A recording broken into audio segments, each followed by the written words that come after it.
సాధారణంగా ఈ high BP ఉన్న వాళ్ళకి, అదే రకంగా ఒబేసిటీ ఉన్న వాళ్ళకి ఈ బ్రెయిన్ స్ట్రోక్లు వచ్చే అవకాశం ఎక్కువ. స్ట్రోక్ 2 రకాలు. టార్గెట్ బ్రెయిన్కి బ్లడ్ వెజల్ వెళ్ళి సప్లై చేస్తుంది. ఈ బ్లడ్ వెజల్లో బ్లాక్ అయిపోయింది. సో ఇక్కడ ఉన్న బ్రెయిన్ సప్లై అవ్వదు. సో పక్షవాతం వచ్చేస్తుంది. ఇంకోటి ఏమవుతుంది, ఈ వెజల్ పగిలిపోతుంది. పగిలిపోయి బ్లీడింగ్ అయిపోతుంది. అంటే ఇదేమో ఇన్ఫాక్ట్ అంటారు, ఎక్కడైతే బ్లడ్ పోవాల్సిన దగ్గర పోగలేదు. ఇదేమో హీమరేజ్ అంటారు, అంటే బ్లీడింగ్ అయిపోయింది. ఈ బ్లాక్ ఎందుకు అవుతుంది?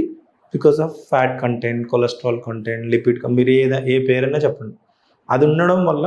సో ఏం చేస్తారు, నారో అయితే బ్లడ్ థిన్నర్ ఇస్తారు. సో బ్రెయిన్ స్ట్రోక్ 2 రకాలు. ఒకటి బ్లడ్ వెళ్ళకపోవడం వల్ల, ఒకటి బ్లడ్ రప్చర్ అయిపోవడం వల్ల. వెళ్ళకపోవడం వల్ల కొలెస్ట్రాల్, ఫ్యాట్ ఎక్కువ ఉండడం వల్ల. రప్చర్ అయిపోవడం వల్ల అంటే బీపీ పెరగడం వల్ల. మీరు తీసుకునే అదే మందులు, అదే నాణ్యమైన మందులు మెడ్ ప్లస్ బ్రాండ్స్ పై సగం ధరకే.